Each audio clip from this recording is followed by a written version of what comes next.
कितने यूज करा this keyword के?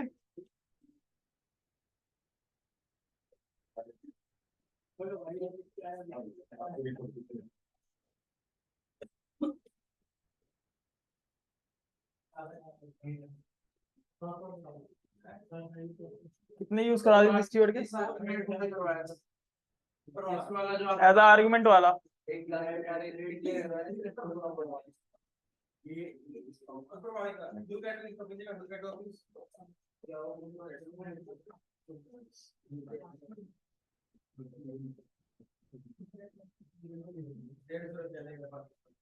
ये करा देता this to pass as an argument in the method.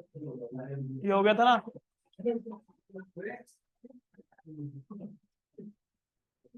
Next याद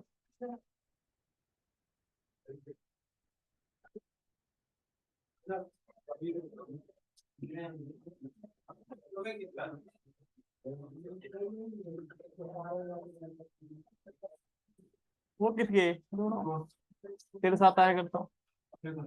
वो ये क्या नाम था उसका? इसकी फैक्ट्री थी।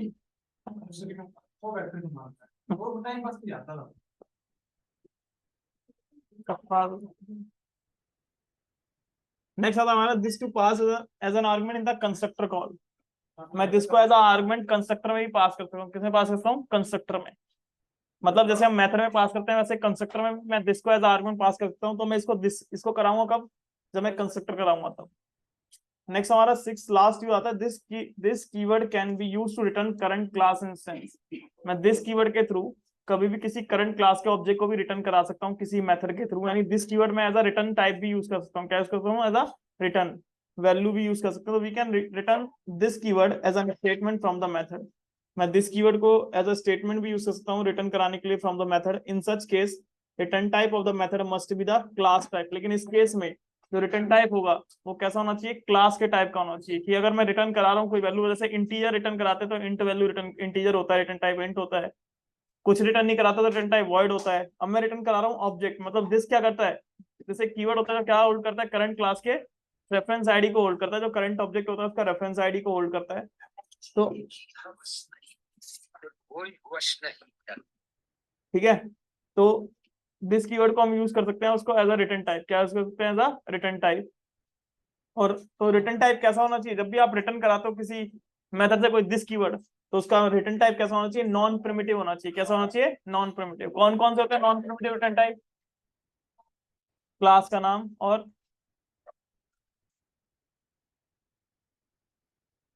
है क्या? स्ट्रक्चर। स्ट्रक्चर तो होता ही नहीं जावा में, नहीं होता। ठीक है, कौन कौन से होते हैं नॉन प्रिमिटिव डेटा टाइप? कितने तरीके के डेटा टाइप होते हैं गूगल? डेटा टाइप कितने तरीके के होते हैं? प्रिमिटिव और नॉन प्रिमिटिव। प्रिमिटिव में कौन कौन से आते हैं? बाइट वगैरह। और नॉन प्रिमिटिव में स्ट्रिंग हो गया, क्लास यानी कोई भी। तो जो भी क्लास इंटरफेस होते हैं वो कहते हैं नॉन प्रिमिटिव होते हैं। तो मैं इसको करके दिखाता हूँ कि कैसे मैं रिटर्न कीवर्ड यूज कर सकता हूँ एज अ इंस्टेंस यानी एज अ ऑब्जेक्ट। तो मैं यहाँ पर इसको रन करता हूँ।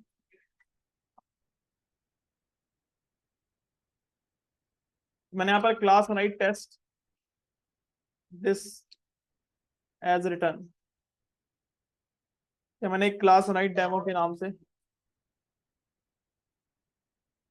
और यहाँ पर मैंने एक मेथड बनाया क्या? वॉइड यानी रिटर्न टाइप यानी शो मेथड बनाया। और मैंने आपको जब एनोनिमस ऑब्जेक्ट कराया था तो मैंने बताया था कि एनोनिमस ऑब्जेक्ट के थ्रू मैं सिर्फ एक बार में एक ही मेथड को कॉल कर सकता हूँ एनोनिमस ऑब्जेक्ट पे। लेकिन जब मैं इस तरीके से यूज करता हूँ, अगर मैं रिटर्न टाइप अपने क्लास से अभी किसी भी मेथड से रिटर्न टाइप कोई ऑब्जेक्ट कराता हूँ, तो मैं उसके थ्रू कितने ही मेथड कॉल कर सकता हूँ एनोनिमस ऑब्जेक्ट के ऊपर भी। कैसे? तो मैंने इसके रिटर्न टाइप रखा डेमो। क्या रखा? डेमो। यहाँ पर मैं लिख दिया सिस्टम डॉट आउट प्रिंटलन के अंदर हेलो शो मेथड। और यहाँ से रिटर्न कीवर्ड का यूज किया। किसका यूज किया? रिटर्न। और यहाँ से रिटर्न करा दिया क्या? दिस। क्या रिटर्न करा दिया? दिस। यानी आप रिटर्न टाइप में अगर रिटर्न टाइप दिस करा रहे तो रिटर्न टाइप कैसा होना चाहिए? किसी क्लास का नाम होना चाहिए, किसी भी क्लास का नाम, किसी इंटरफेस का नाम। बस रिटर्न टाइप क्या होना चाहिए, दिस होना चाहिए। क्या होना चाहिए, यानी कोई भी रिटर्न टाइप होगा तो क्लास टाइप का, तो आप उससे कोई भी ऑब्जेक्ट रिटर्न करा सकते हो। फिर अब मैंने यहाँ पर एक और मेथड बना दिया, रिटर्न टाइप डेमो, मेथड का नाम है गेट। यहाँ पर मैंने हेलो गेट मेथड रख दिया, यहाँ से रिटर्न करा दिया, रिटर्न दिस करा दिया। फिर मैं यहाँ पर एक और मेथड बना दिया मैसेज के नाम से, और फिर यहाँ से भी मैंने कर दिया हेलो।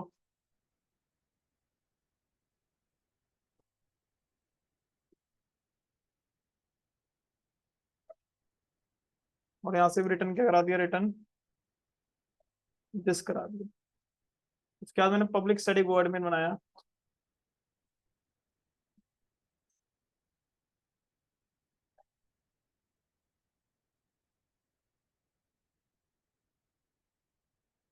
पब्लिक स्टैटिक वर्ड में बनाया। तो यहाँ पर मैंने लिखा न्यू डेमो। क्या लिखा मैंने, न्यू डेमो। और न्यू डेमो जब मैं लिखा तो इसके आगे मैंने डॉट लगाया, क्या लगाया, डॉट। मैं इसके ऊपर शो मेथड को कॉल कर सकता हूँ। तो वो शो मेथड न्यू डेमो के आगे शो मेथड इसलिए कॉल कर सकते हैं क्योंकि जो न्यू होता है वो यहाँ पर रेफरेंस आईडी रखता है, क्योंकि reference ID new operator create करता है। तो रेफरेंस आईडी किसी भी नॉन स्टैटिक मेथड को कॉल करने के लिए किसी भी क्लास के, हमें रेफरेंस आईडी की रिक्वायरमेंट होती है। तो इंटरनली यहाँ तो रेफरेंस आईडी होती है, तो इसके ऊपर डॉट शो चल जाएगा। अब जो मैंने पहले जब एनोनिमस ऑब्जेक्ट कराया था, तो उस टाइम पे मैंने आपको बताया था कि भाई उस टाइम पे मैं एक बार में एक ही मेथड कॉल कर पा रहा था, लेकिन इसके आगे मैं अब डॉट गेट भी कॉल कर सकता हूँ, डॉट मैसेज भी कॉल कर सकता हूँ। और अगर मैं यहाँ पर एक और मेथड बनाता हूँ जिसका रिटर्न टाइप वॉइड रखता हूँ, क्या रखता हूँ, वॉइड, और फन लिख दिया उस मेथड का नाम। यहाँ पर मैंने एसओपी में कर दिया फन।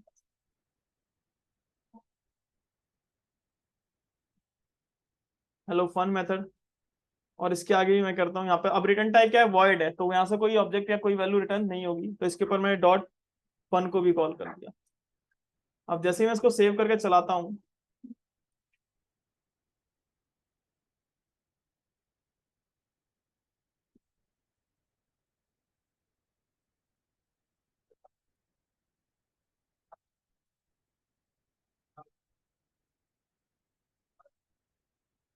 जैसे मैं यहाँ पे लिखा जावा सी डेमो डॉट जावा, कंपाइल किया मैंने इसको, कंपाइल फाइन। उसके बाद मैं लिखा यहाँ पर जावा डेमो। तो जैसे ही एंटर मारा तो हेलो शो मेथड भी चल रहा है, हेलो गेट भी चल रहा है, हेलो मैसेज भी चल रहा है, हेलो फन, मतलब एक एनोनिमस ऑब्जेक्ट पे आपने बहुत सारे मल्टीपल मेथड को कर लिया, कॉल कर लिया। अब अगर आप चाहते हो कि भाई यहाँ पर जैसे अब मैं, लेकिन अब इसके आगे नहीं कर सकता, अगर मान लो मैं यहाँ पर कोई मेथड बनाता हूँ, ये तो हमारा सिंपल चल जाएगा क्योंकि मैंने यहाँ पर सारे मेथड से या तो रिटर्न कराया दिस, तो जब भी दिस रिटर्न करा रहे तो उसके आगे आप कोई मेथड कॉल कर सकते हो। रिटर्न देखो, रिटर्न होके वैल्यू कहाँ जाती है, जहां से वो फंक्शन कॉल होता है। एक मिनट को मैं इसको शेयर कर देता हूँ।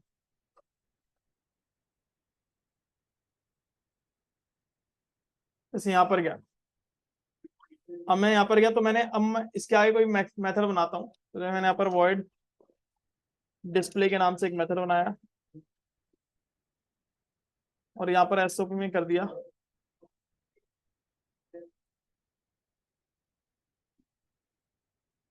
हेलो डिस्प्ले मेथड, और इसके आगे कॉल कर दिया डॉट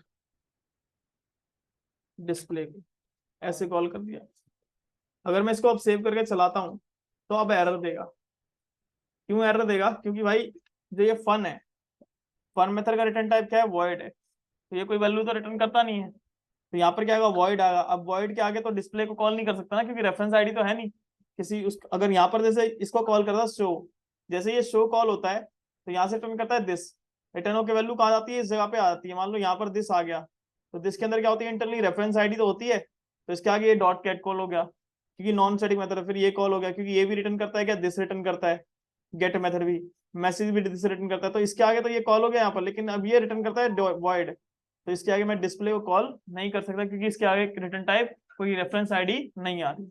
तो कभी भी किसी नॉन स्टैटिक मेथड को कॉल करने के लिए आप अगर एनोनिमस ऑब्जेक्ट पे भी मल्टीपल मेथड को कॉल कर सकते हो, बट कंडीशन ये है कि वो मेथड क्या करना चाहिए, किसी भी क्लास का ऑब्जेक्ट रिटर्न करना चाहिए। समझ में आया, इस तरीके से मैं इसको शेयर कर देता हूँ,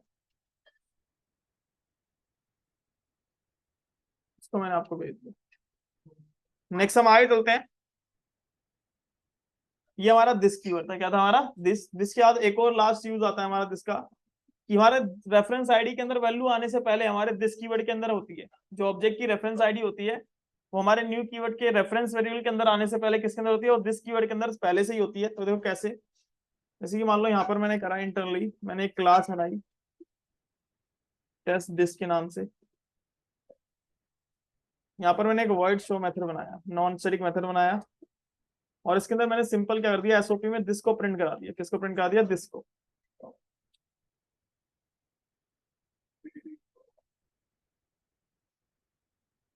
मैंने यहाँ पर दिस को प्रिंट करा दिया। किसको प्रिंट करा दिया, दिस को।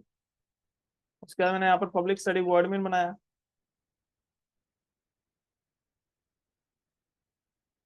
और ये चीज हमेशा याद रखना, दिस को कभी आप स्टैटिक मेथड के अंदर डायरेक्टली यूज नहीं कर सकते।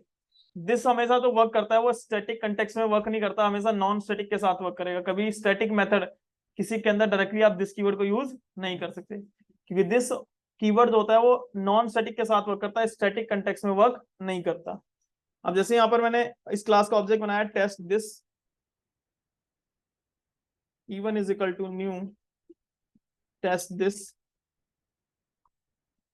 और इसके ऊपर T1 के ऊपर मैंने पहले तो यहाँ पर जैसे कि पहले तो मैंने यहाँ पर T1 के ऊपर डॉट शो को कॉल कर दिया,